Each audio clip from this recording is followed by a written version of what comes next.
जय हिंद दोस्तों, स्वागत है आप सभी का अपने YouTube चैनल पर।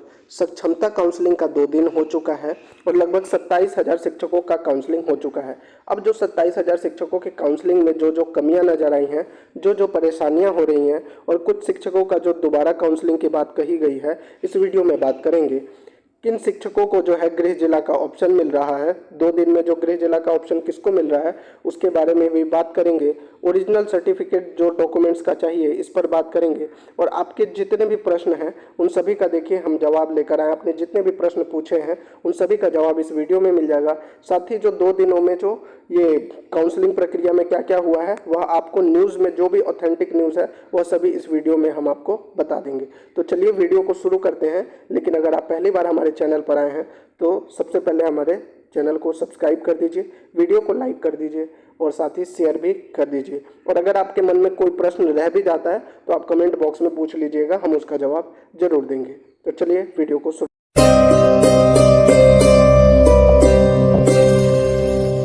करते हैं।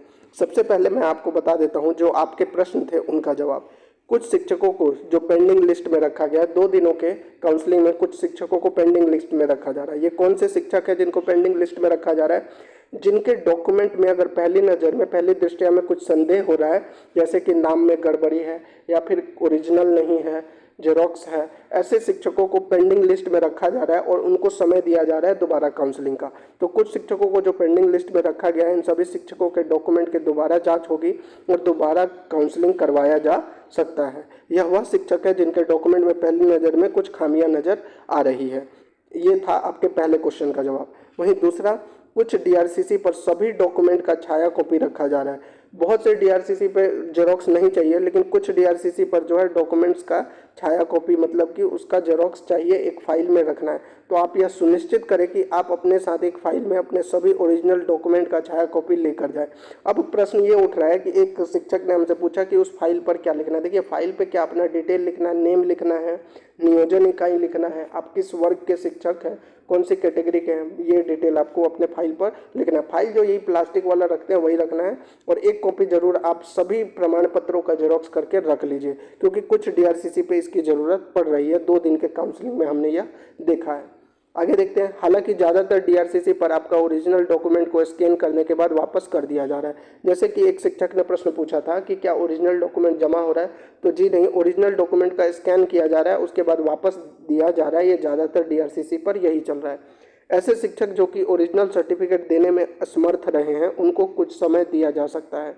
तो जैसा कि हमने बताया कि कुछ शिक्षकों के पास जो है ओरिजिनल सर्टिफिकेट कुछ नहीं है, प्रोविजनल है, तो ऐसे शिक्षकों को दोबारा काउंसलिंग के लिए बुलाया जा सकता है, कुछ समय दिया जा सकता है। ऐसा जो गाइडलाइन आया था इसको काउंसलिंग को लेकर, उसमें भी यह बात कही गई थी और कुछ डीआरसीसी पर यह किया भी जा रहा है। ज़्यादातर डीआरसीसी पर शिक्षक परेशान रहे कि सबसे बड़ी वजह थी सर्वर का डाउन रहना। ज़्यादातर कल जो दूसरा दिन जो था और पहले दिन भी देखा गया था कि ज़्यादातर डीआरसीसी पर शिक्षकों की मेन परेशानी थी सर्वर का डाउन रहना। शिक्षक टाइम पर पहुंच गए थे लेकिन सर्वर डाउन रहने की वजह से उनको समस्या का सामना करना पड़ा था। अगर आप अपलोड करते समय ओरिजिनल डॉक्यूमेंट अपलोड नहीं किए हैं, जब एप्लीकेशन भरा गया था तो लगभग दिसंबर जनवरी के टाइम पे भरा गया था, तो उस समय अगर आपने ओरिजिनल डॉक्यूमेंट अपलोड नहीं किए हैं और फिर भी आपका एप्लीकेशन एक्सेप्ट हो गया था, तो अब यह गलती दोबारा ना करें। आप इस बार ओरिजिनल डॉक्यूमेंट अगर आपके पास आ गया है तो आप उसको लेकर जरूर जाएं। हालांकि हो सकता है कि देखिए, जो सत्यापन होता है उसमें क्या ओरिजिनल से ही किया जाता है, तो अगर आपने उस समय ओरिजिनल आपके पास नहीं था तब भी आपका एक्सेप्ट हो गया था, लेकिन अब आपके पास ओरिजिनल है तो आप ओरिजिनल लेकर जरूर जाएं। क्योंकि काउंसलिंग जो होता है, काउंसलिंग में जो सत्यापन किया जाता है वो ओरिजिनल डॉक्यूमेंट को देखकर ही किया जाता है। तो इसलिए मैं कह रहा हूँ कि काउंसलिंग में आपको ओरिजिनल लेकर जाना ही है। तो आप यह गलती ना करें कि आप ओरिजिनल डॉक्यूमेंट होते हुए भी ना लेकर जाएं, ऐसा ना करें, अपना ओरिजिनल डॉक्यूमेंट लेकर जाना ही है। आगे क्या है, जिन शिक्षकों के पास चेक बुक नहीं है वह पासबुक, जैसे कि कैंसल चेक की कहा जा रहा है, तो बहुत से शिक्षकों के पास चेक बुक नहीं है, तो कोई दिक्कत नहीं आएगी आपको अपना जो है पासबुक का जो है जेरोक्स लेकर जाना है। फ्रंट पेज का जिसमें डिटेल है, आपकी फ़ोटो है, वो लेकर जरूर जाइएगा पासबुक का। आगे है, ऐसे शिक्षक जिनके किसी भी डॉक्यूमेंट में नाम में थोड़ी सी भी कोई भी त्रुटि हो उसके लिए एफिडेविट लगाना होगा। अगर आपके नाम में कोई त्रुटि है किसी डॉक्यूमेंट में या फादर नेम में, ऐसी छोटी मोटी जो माइनर मिस्टेक्स है उनके लिए आप एफिडेविट बना लीजिए, इससे आपका काम हो जाएगा। आधार कार्ड से जो हाँ, ये जो है मेजर इशू ये आ रहा है कि मोबाइल नंबर जो है लिंक है, इस मोबाइल नंबर को लेकर जाए। आधार कार्ड के साथ जो आपका मोबाइल नंबर लिंक है वह लेकर जरूर जाना है। यह मैंने पहले से वीडियो से बता रहा हूँ, अभी भी बता रहा हूँ, कुछ शिक्षक इसमें भी गलती कर दे रहे हैं। तो यह जरूर कीजिए कि आधार कार्ड से जो मोबाइल नंबर लिंक है आप उनको लेकर जाएं। आगे क्या है, फॉर्म भरते समय अगर आपने अपने मूल प्रमाण पत्र नहीं दिए थे तो उम्मीद है कि अब अपने प्रमाण पत्र जो है उसकी मूल कॉपी आपको प्राप्त हो गई होगी। तो वही बात है कि एप्लीकेशन भरते समय अगर आपके पास मूल प्रमाण पत्र नहीं था, लेकिन अगर अब आपके पास आ गया है, आपके पास उसके मूल प्रमाण पत्र नहीं है, तो आप अपना प्रोविजनल लेकर जाए। अगर अब आपके पास मूल प्रमाण पत्र आ गया तो उसको लेकर जाएं, और अगर नहीं है तो वही जो फॉर्म भरते समय प्रोविजनल लेकर गए थे उसको लेकर जाइए। हो सकता है कि आपका जो है कुछ समय दे दिया जाए और आपको जो है मूल प्रमाण पत्र पेश करने के लिए कुछ और समय मिल जाएगा, क्योंकि ऐसा गाइडलाइन में भी कहा गया था और ऐसा अभी भी यही किया जा रहा है। अब बात कर लेते हैं एक और प्रश्न जो बार बार लोग पूछ रहे हैं कि एफिडेविट कहाँ से बनवाना है। देखिए, एफिडेविट जो है वो मजिस्ट्रेट ऑफिस से ही बनवाना है, क्योंकि ये हर जगह वैलिड होता है। नोटरी का हर जगह वैलिड नहीं होता है, कुछ डीआरसीसी पर इसको मना कर रहे हैं। तो इसीलिए एफिडेविट जो है वो मजिस्ट्रेट ऑफिस से ही बनवाइए। अब आगे जो देखिए, शिक्षकों को गृह जिला में काउंसलिंग का पोस्टिंग कहाँ से कहाँ तक होगी।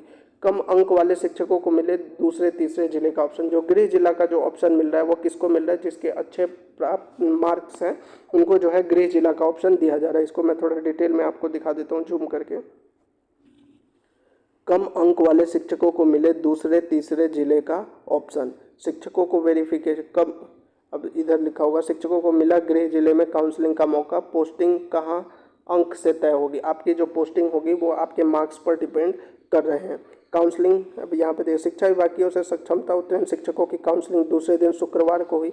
ये सब डिटेल आपके लिए ज़रूरी नहीं है, मैं आपको मेन डिटेल बता देता हूँ। पहली पसंद के लिए यहाँ पे देखिए, पहली पसंद के लिए जिले आवंटित किए गए हैं, जबकि कम अंक वाले को दूसरे या तीसरे जिले आवंटित किए जा रहे हैं। तो यहाँ पे लिखा हुआ है कि जिनके अच्छे मार्क्स हैं उनको गृह जिला के लिए ऑप्शन दिया जा रहा है, और बाकी जिनके कम मार्क्स हैं उनको दूसरे और तीसरे जिले का ऑप्शन दिया जा रहा है। यहाँ पे जो डॉक्यूमेंट्स के बारे में लिखा गया है, ये भागलपुर की बात कर रहा हूँ मैं। मूल जाति प्रमाण पत्र, मूल दिव्यांग प्रमाण पत्र, मूल आधार कार्ड, नियोजन पत्र, मैट्रिक प्रमाण पत्र, इंटर प्रमाण पत्र, स्नातक प्रमाण पत्र, इसकी ऑलरेडी मैंने आपको बता दिया है, वह वीडियो देख लीजिएगा। दूसरा इसमें क्या न्यूज़ है आज वाले में, वो देख लेते हैं। आज से काउंसलिंग कराने आए शिक्षकों का अटेंडेंस के समय खींचा जाएगा फोटो। ये है सीवान की, सीवान डीआरसीसी के, कि आज से जितने भी शिक्षक जो काउंसलिंग करने के लिए आएंगे उनकी फ़ोटो भी ली जाएगी। ये जो है सीवान की है। दूसरे दिन 5 टेबल पर हुई काउंसलिंग। मिसमैच होने पर मिलेगा दोबारा मौका। जो मैं कह रहा था कि दोबारा चांस है, दोबारा काउंसलिंग कराया जाएगा कुछ लोगों का, वो ऐसे शिक्षक है जैसे किसी का थंब इम्प्रेशन में दिक्कत हो रहा है, किसी का आधार कार्ड से जो मोबाइल नंबर लिंक है वो नहीं मिल रहा है, या फिर किसी के डॉक्यूमेंट्स में छोटी बहुत त्रुटि आ रही है, तो ऐसे शिक्षकों को दोबारा काउंसलिंग कराने का मौका दिया जाएगा, ऐसा बताया जा रहा है, जो मैंने आपको पहले भी समझाया है। अब आगे देखते हैं। आगे की सक्षमता परीक्षा पास शिक्षकों का डीआरसीसी में सत्यापन। डीआरसीसी में बनाए गए कुल 10 काउंटर, ये जम्मू की बात है। स्लॉट के अनुसार शिक्षकों को दिया गया प्रवेश। सर्वर में गड़बड़ी रहने की वजह से 24 शिक्षक नहीं हुए। अब ऐसा नहीं कि सिर्फ शिक्षकों की मतलब की दिक्कत है, शिक्षकों की तरफ से कई जगह पे जो है सर्वर डाउन भी रह रहा है, जिससे शिक्षकों को परेशानी का सामना करना पड़ रहा है। तो ये थी पूरी जानकारी। उम्मीद है कि आपको अच्छी लगी होगी और आपके सभी प्रश्नों का जवाब मिल गया होगा। लेकिन अगर अभी भी आपके मन में कोई प्रश्न है तो आप बेहिचक कमेंट बॉक्स में आप हमसे पूछिए। बस आपसे इतना ही रिक्वेस्ट है कि आप चैनल को ज़रूर सब्सक्राइब कीजिए, वीडियो को लाइक और शेयर कीजिए। जय हिंद।